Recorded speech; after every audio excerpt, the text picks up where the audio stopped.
Coffee Break Spanish, Program 69. Buenos dias, how you do? We got something for you. A bit of Spanish you can try. It's not hard, now don't you cry. Más cerveza, por favor. Un cafecito, I want more. No haggis here, I hope that's fine. Just a bit of Espanol online. Espanol, you're in control. Just be resilient. One in Spanish is dead brilliant. Just be prepared. Mark and Kara will take you there. Now you're on a roll. It's Coffee Break Español. Buenos días. ¿Cómo estamos hoy? Hola a todos, estáis escuchando Coffee Break Spanish. ¿Qué tal, Mark? Yo, bien. ¿Y tú, Cara? ¿Qué tal te va todo? Estupendo. Wait, I'm going to try and get this right. He recibido mis resultados? You've received your exam results? I have indeed. And? Well, put it this way. Estoy muy contenta. Enhorabuena. A nice way to say that in Spanish is estoy muy, pero muy contenta. I'm very, but very happy. Yeah, it sounds a wee bit weird, but it's what you say. Bueno, estoy muy, pero muy contenta. Okay, today we've got another lesson in the same style as the last couple of weeks. And what's the theme today? Well, today we're going to be hiring a car and dealing with other car-type things. Okay, let's get on with the lesson. ¿Estás lista? Sí, estoy lista para aprender español con Coffee Break Spanish. Coffee Break Español. So let's begin by learning the word for a car. Now, we've probably done this before. In fact, I'm certain we've done this before. In Spain, the word for a car is un coche. Un coche. However, in Latin America, and indeed in certain parts of Spain, particularly the Canary Islands, you may well hear the word un carro. Un carro. Now, that is the perfect opportunity for us to practice rolling your R's. Un carro. Un carro. Okay? Carro. Yeah, that's the one. Now, I'm obviously over-rolling my R's here. I'm making a quadruple R rather than a double R with carro. Carro.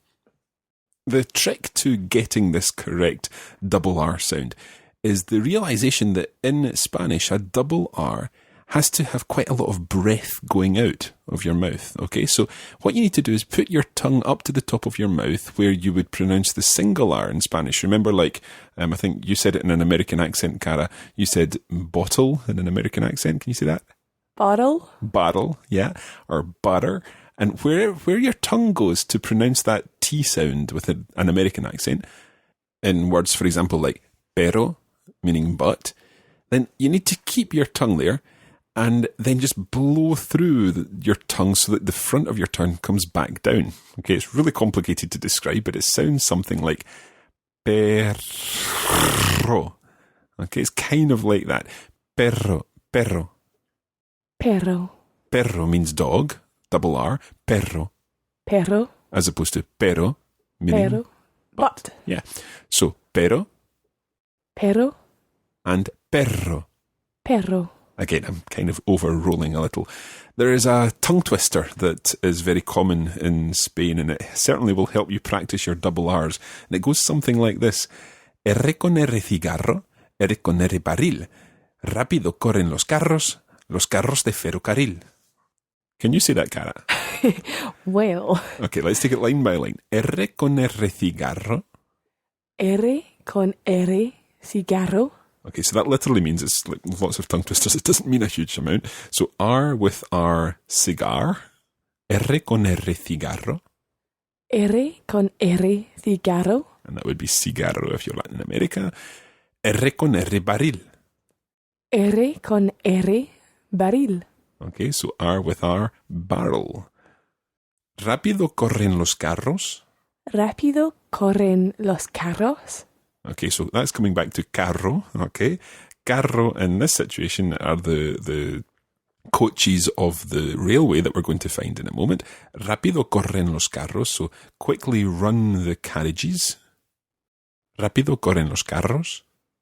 Rápido corren los carros. Los carros de ferrocarril. Los carros de ferrocarril. Okay, so the carriages, the coaches of the railway, el ferrocarril. El ferrocarril. So ferro is the root for iron. Ferrocarril, the iron way, the railway. Okay. R con R cigarro, R con R barril. Rápido corren los carros de ferrocarril. R con R cigarro, R con R barril. Rápido corren los carros de ferrocarril. Muy bien. So, just getting back to the point about the double R, I know that for Scottish people, saying a double R isn't particularly difficult. But I know that for some speakers, particularly those who perhaps would pronounce Cara's name more like Cara, that kind of, I think it's a retroflex R. So the there's very little breath going out your mouth when you say So can you try saying cara? Cara. Yeah, okay, but with a double R. Cara. Yeah, that's the one. Carra, carro. Cara, carro. Okay, so carro is the male form of cara. Anyway, let's not go there. Okay, we're getting back to carro and coche now. And the other word for a car in certain parts of Latin America is un auto. Un auto. Okay, makes sense. So, all this from I would like to hire a car. I would like... Me gustaría. Yeah, me gustaría or quisiera, the one that we looked at last week. And the verb to hire is alquilar. Alquilar. Quisiera alquilar un coche. Quisiera alquilar un coche. Quisiera alquilar un carro. Quisiera alquilar un carro. Yeah, carro. Carro. Yeah, you kind of give that one R there. Carro. Carro. Okay. Quisiera alquilar un auto. Quisiera alquilar un auto. You may want to be specific about what type of car or vehicle you would like to hire. You might want to say, therefore, un coche or un carro or un auto automático. Un coche or un carro or un auto automático. Automático. So an automatic transmission car. Automático. Automático. Okay. Now, obviously, you may well need to say for a day or for a week or for so many days. Now, if you would like to hire a car for one day, what kind of for will that be in Spanish? Para? Para, yeah. Because if you wanted to use por, then that's kind of in exchange for. You're not giving them a day if they give you the car. You're paying for the car. It's para un día. Quisiera alquilar un coche para un día. Quisiera alquilar un coche para un día. But of course, you may want to double check how much it costs per day. Okay, now this time it's not para, but Por. por. Remember, por is often used for per in English. So how much does it cost per day? ¿Cuánto cuesta por día? ¿Cuánto cuesta por día? ¿Cuánto cuesta por día? You also may hear ¿cuánto cuesta al día? That's kind of like in English saying, how much does it cost by the day? Al día. Al día. ¿Cuánto cuesta al día? ¿Cuánto cuesta al día? And notice the way these words all run together. ¿Cuánto cuesta al día? ¿Cuánto cuesta al día? That's it. Now, if it's not by the day, it may be by the week. ¿Cuánto cuesta a la semana? ¿Cuánto cuesta a la semana? Or, using perhaps the more normal version, ¿cuánto cuesta por semana? ¿Cuánto cuesta por semana? Okay, so you're given the price, perhaps it's 200 euros. How much would that be, Cara? That would be 200 euros. Yeah. Or it may be 500 pesos. 500 is the word for? 500? Yeah, 500 pesos. Pesos, okay? 500 pesos. But you might want to make sure that you know what that price includes. Now, the word to include in Spanish is incluir. Incluir. Okay, it's quite tricky to say that. Incluir. Incluir. Okay, and it's slightly irregular, so in the present tense it becomes incluye. Incluye. So, does it include the insurance, for example? ¿Incluye el seguro? Incluye el seguro. Yeah, el seguro. Seguro is an adjective in Spanish also. It means safe or sure. So, for example, ¿estás seguro? Are you sure? Cara, ¿estás segura? Sí. Okay. So, seguro, when it's used as a noun, is used as the insurance. So, ¿incluye el seguro? Incluye el seguro. That's right. Yeah, just watch the G sound there. It's a nice soft G sound. Remember, most G's in Spanish are soft unless they're followed by an E or an I, in which case they're very hard. General, gigante, and so on. But otherwise it's seguro. Seguro. ¿Incluye el seguro? Incluye el seguro. That's it. So, does it include the insurance? You might also want to double check if it includes the mileage or the kilometrage, if there's such a word. In Spain or in most other Spanish-speaking countries, you'd be talking about el kilometraje. El kilometraje. Okay. ¿Incluye el kilometraje? Incluye el kilometraje. Okay. Right. How do you say to want in Spanish? Querer. Querer.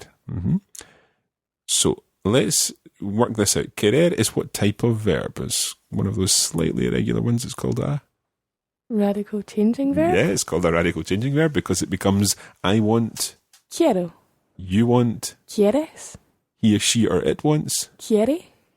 So, quiere, and then we're going to put this together with to drive. And to drive is conducir. Conducir. Conducir. Conducir. And in Latin America, conducir. So, he or she wants to drive would be ¿Quiere conducir? quiere conducir. Cara, how would you say therefore? My friend also wants to drive. Mi amigo también quiere conducir. Muy bien. Mi amigo también quiere conducir. Or, for example, my wife also wants to drive. Mi esposa también quiere conducir. If you want to use a generic word for your partner, you can say mi pareja.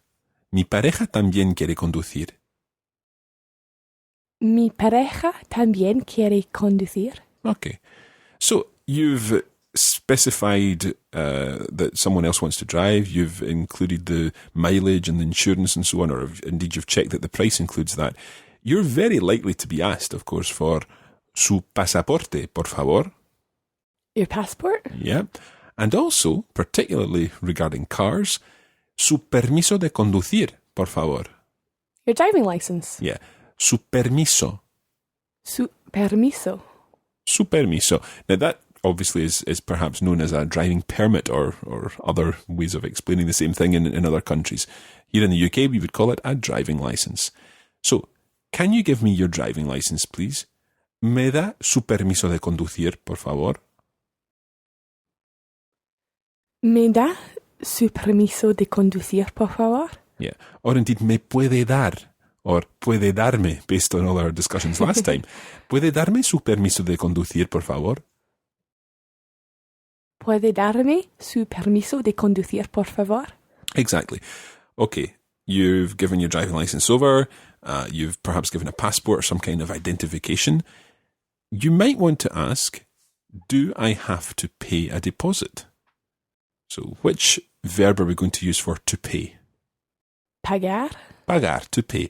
So do I have to pay, using do I necessitate to pay? Necesito pagar. A deposit is un depósito. Un depósito. Un depósito. Un depósito. So, necesito pagar un depósito. Necesito pagar un depósito. Muy bien. So, that I would suggest is about as much as you need to know when it comes to hiring cars.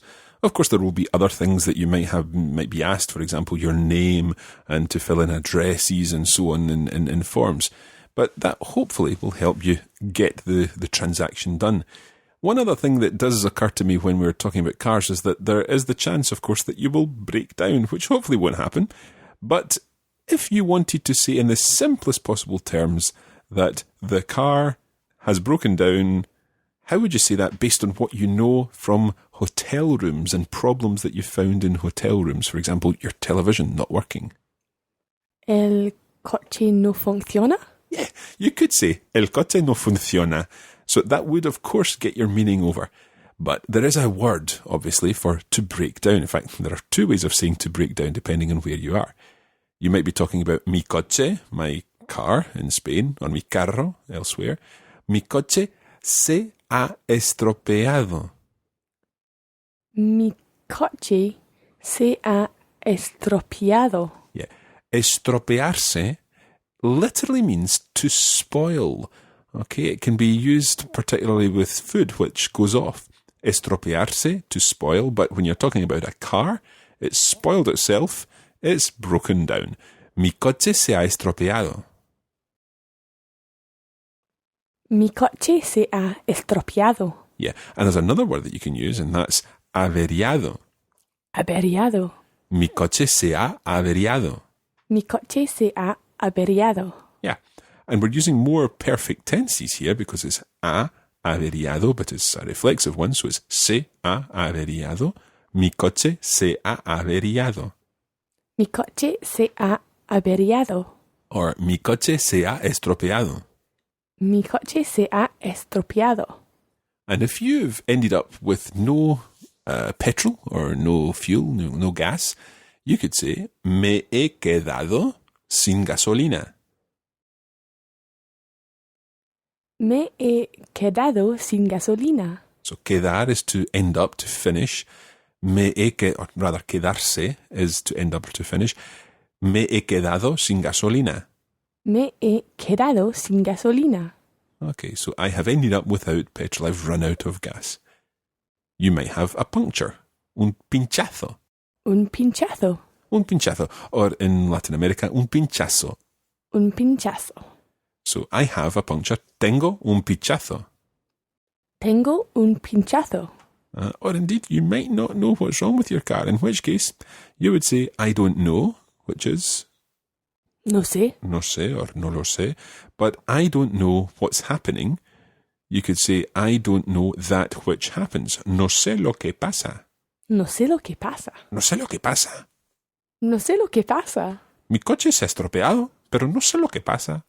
Mi coche se ha estropeado, pero no lo que pasa. No sé lo que pasa. No sé lo que pasa. Muy bien. So your knight in shining armour has arrived in the form of a van to pick you up and to take your car away.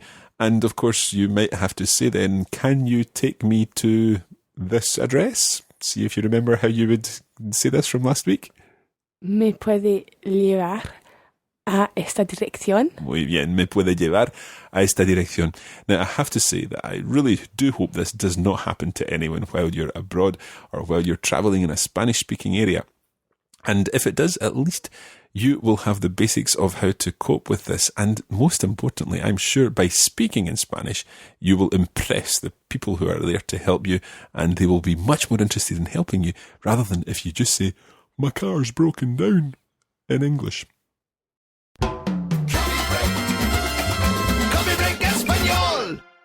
Right, ya está. That's us done for today. Another week, another episode of Coffee Break Spanish. In next week's show, we're going to be learning how to do one of the scariest things you can do in a foreign language. Any guesses? Dealing with emergencies? Not quite, but I think I'll keep it a secret until next week. Don't get too excited though. Okay, but I am going to be wondering about this all week now. Tendrás que esperar. You'll just have to wait. Okay, just a reminder that you can find out lots more about learning Spanish and other languages on our website on www.radiolingua.com. And make sure that you're part of the community and that you're benefiting from all the experience and knowledge of our learners from around the world who take part in the discussions there. Just click on Discussion Board on the main Radiolingua site and you'll be taken straight there. Okay, that's it for this week. Eso es todo.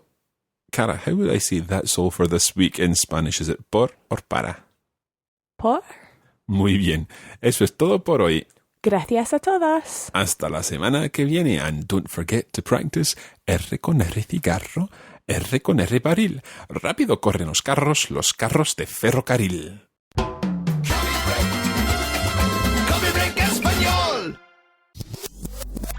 This podcast was brought to you by the Radiolingua Network. Find out more at www.radiolingua.com.